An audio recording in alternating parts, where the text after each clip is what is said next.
Hey friends, John here from Proverbs 27:9 Fragrances. And today I'm going to be putting out 4 different videos on a fragrance haul that I've done.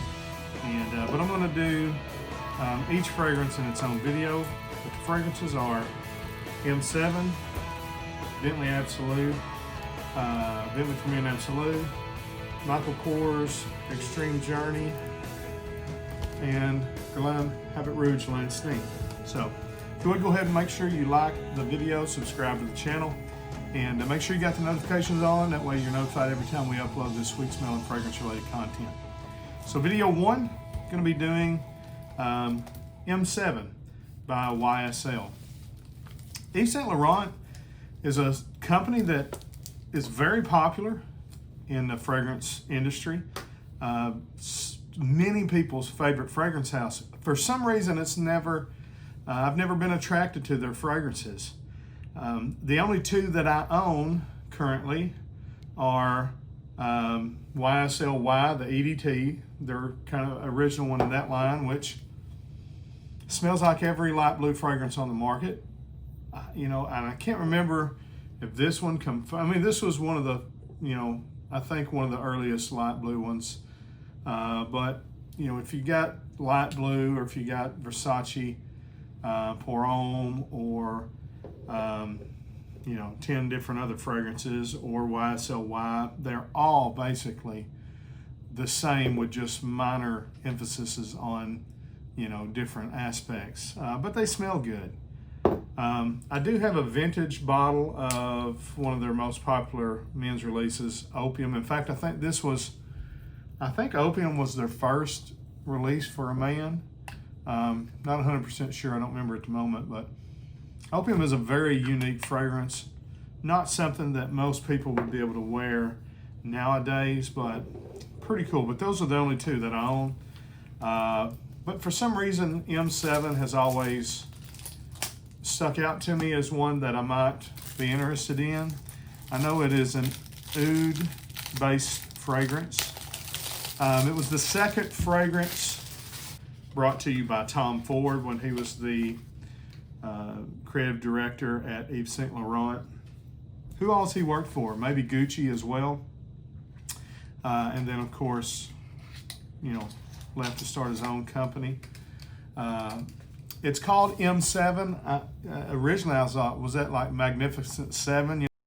777, the Magnificent Seven. It's a weird thing. Maybe it's like supposed to be a leathery, boozy, wood. No, it's just simply the 7th men's fragrance from Yves Saint Laurent. And again, it was the second one done by Tom Ford. All right, and this is, as you can see, M7. It's not Oud Absolute, so I need to check the batch code on this. I'm pretty sure it's new, but I thought all the new M7s in this bottle had Oud Absolute on it. Maybe that's just a totally different fragrance, a flanker. So it's got some accords on the side: Mandarin, Bois d'Oud, Patchouli, Cyst, and Myrrh. So I'm thinking this is going to be very resinous, very woody fragrance, like I don't know if there's vanilla in it or not, but it seems like it's defined as like an oriental fragrance. Like Opium is an oriental fragrance. Oriental fragrances typically have vanilla in them, but very resinous. It's going to be deep resinous and very woody, I expect. So let's see. I do like the presentation. Good blaster there. I like the bottle, square. This is my style of bottle for fragrance, and the way they designed that cap is it sets specifically to be, angled. You can't just line it up straight up with the cube on the cube. So, very nice. It's a very easy to wear oud. what I would call a subtle, fruity, spicy oud fragrance. There seems to be maybe some vetiver in it. It's reminding me a little bit of Encre Noir from Lalique, and it seems like maybe the sport one. And funny, their bottle looks a lot like this, although I think they put theirs, because this is not the original M7 bottle. I think the Encre Noir bottle was the square with the square lid, and so, you know, I don't know, but to me it reminds me of a mixture of Encre Noir Sport and Versace Man Oud Noir. And but I think this fragrance came out first, so those are probably both maybe based on this. Seems like 2002.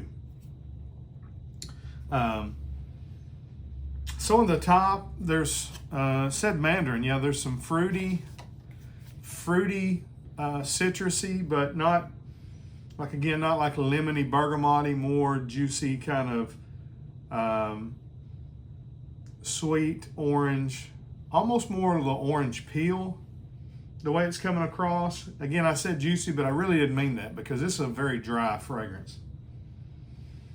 Very dry, again, very woody, earthy, hearty. Very nice, and this is in my wheelhouse. This is something that I would, that I could wear, especially in the cool and colder months. Okay, that's good. So I like it more than I thought I would. I was afraid it was going to be, I don't know. What was I thinking? I was thinking it was going to be maybe a heavy oud fragrance. Being in early 2000s and when the oud boom kind of happened, I thought maybe this was going to be an oud bomb, and with it kind of being one of their limited fragrances, you know.